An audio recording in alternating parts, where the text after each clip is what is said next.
Assalamualaikum warahmatullahi wabarakatuh. Perkenalkan, nama saya Siti Rofikoh, NIM T2019-8073 dari kelas Biologi 2. Video ini dibuat untuk memenuhi tugas. Apa itu fotorespirasi? Di sini saya akan menjelaskan bahwa fotorespirasi adalah sejenis respirasi pada tumbuhan yang dibangkitkan oleh penerimaan cahaya yang diterima oleh daun. Diketahui juga bahwa kebutuhan energi dan ketersediaan oksigen dalam sel juga mempengaruhi fotorespirasi, walaupun menyerupai respirasi biasa, yaitu proses oksidasi yang melibatkan oksigen. Mekanisme respirasi karena rangsangan cahaya ini agak berbeda dan dianggap sebagai proses fisiologi tersendiri. Proses yang disebut juga sebagai asimilasi cahaya oksidatif. Nah, asimilasi cahaya oksidatif ini terjadi pada sel-sel mesofil daun dan diketahui merupakan gejala umum pada tumbuhan C3. Tumbuhan C3 itu seperti kedelai dan juga padi. Proses ini hanya terjadi pada stroma dari kloroplas dan didukung oleh peroksisom dan mitokondria. Nah, dari penjelasan tersebut,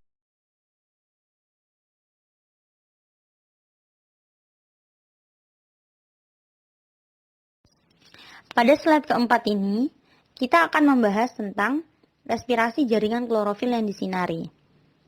Fotorespirasi pertama kali didemonstrasikan oleh Tucker, ahli fisiologi tumbuhan yang berasal dari bangsa Amerika. Dalam penelitiannya, yang ia mulai sejak pada pertengahan 1950-an, ia dan pembantunya mengajukan istilah fotorespirasi ini. Fotorespirasi ini berlangsung bersama-sama dengan kegiatan respirasi normal, yaitu glikolisis, SAT, dan rantai respirasi. Apa respirasi normal itu? Respirasi normal mempunyai laju yang sama baik dalam cahaya maupun gelap dan kadang-kadang dinyatakan secara kolektif sebagai respirasi gelap. Apa perbedaan antara respirasi gelap dan fotorespirasi? Keduanya jelas berbeda. Salah satu perbedaannya ialah responnya terhadap konsentrasi oksigen. Respirasi gelap lebih jenuh pada konsentrasi oksigen serendah 2%.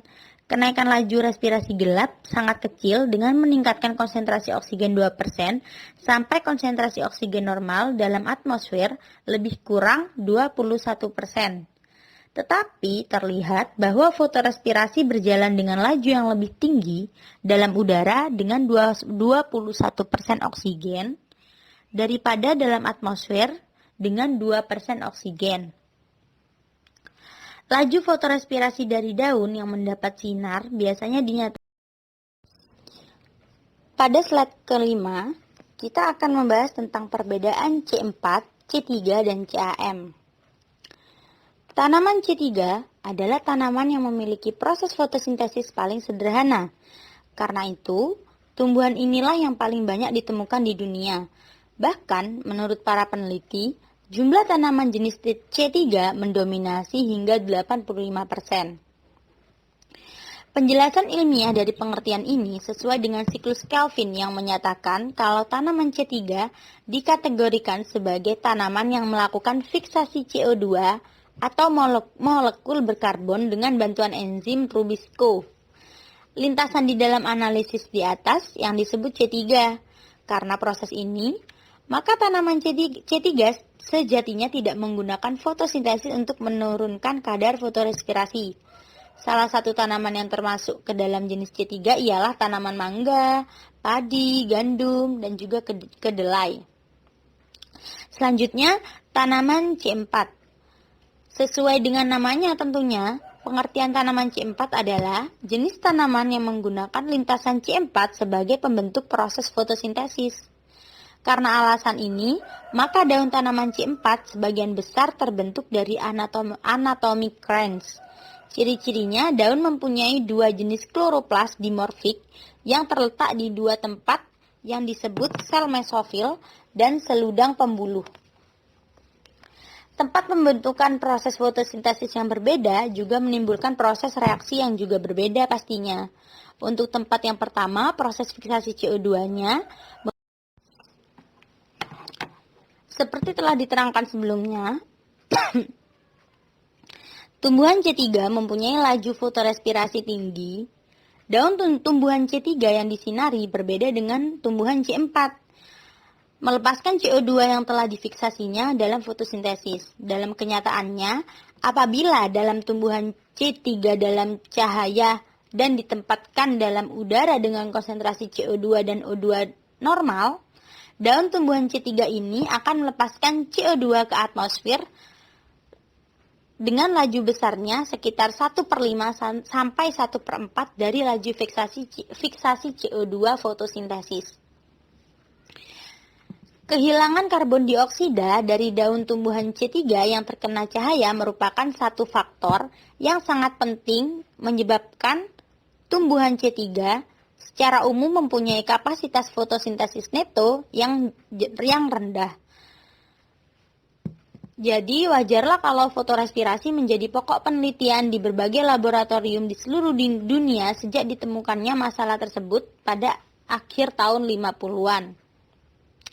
Untuk dapat mengerti mengapa tumbuhan C3 mempunyai laju fotorespirasi tinggi, maka diperlukan pengetahuan mengenai biosintesis dan metabolisme asam organik berkarbon 2 yang dikenal dengan asam glikolat.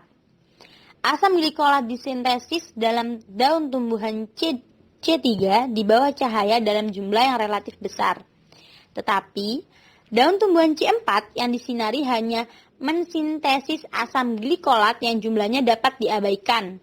Pada metabolisme selanjutnya, istilah sintesis asam glikolat dalam daun tumbuhan C3 menyangkut produksi CO2 dan konsumsi oksigen. Tepatnya, pertukaran gas ini berhubungan dengan sintesis dan metabolisme asam glikolat yang merupakan pertukaran gas fotorespirasi dalam tumbuhan C3. Lintasan biosintesis ini dan metabolisme asam glikolat dalam daun hijau tumbuhan C3 secara skematis tertera dalam gambar 4. Gambarnya terdapat pada slide di bawah ini. Asam glikolat sintesis dalam daun hijau dalam keadaan terang dan tidak dalam keadaan gelap. Sintesisnya dalam daun yang disinari menunjukkan ketergantungan pada proses lintasan pentosa fotosintesis. Lintasan inilah satu-satunya lintasan asimilasi CO2 dalam fotosintesis dari tumbuhan C3. Selain itu, konsentrasi CO2 di atmosfer luar mempunyai efek yang nyata. Apa itu fotorespirasi dalam tumbuhan C4? Untuk dapat mengetahui mengapa daun tumbuhan C4 sangat rendah laju fotorespirasinya, maka perlu difahami pola fiksasi CO2 dalam fotosintesis pada tumbuhan C4. CO2 yang difiksasi dalam fotosintesis tumbuhan C4 mula-mula bereaksi dengan asam fosfoenol pirufat dalam sel-sel mesofil. Dalam reaksi selanjutnya terbentuk asam malat. Beberapa tumbuhan C4 menghasilkan aspartat, suatu asam amino berkarbon 4.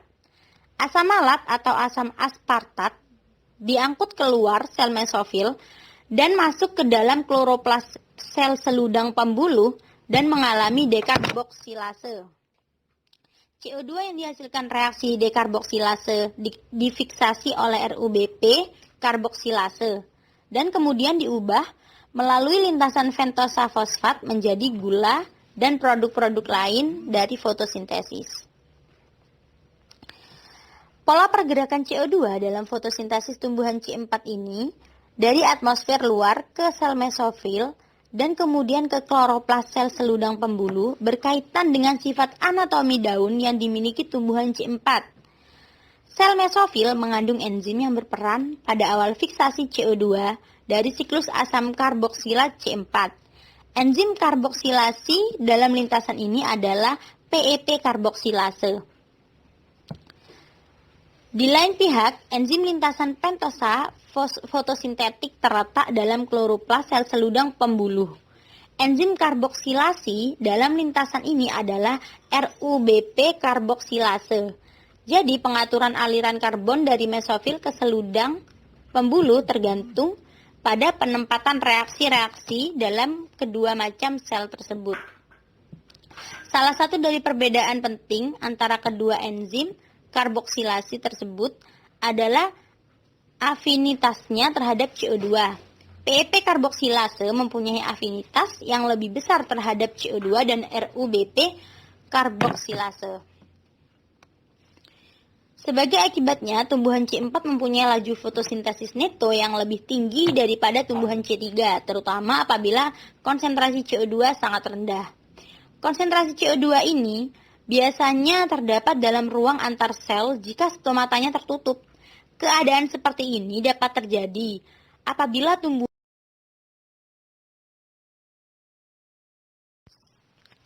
Apa itu fotorespirasi?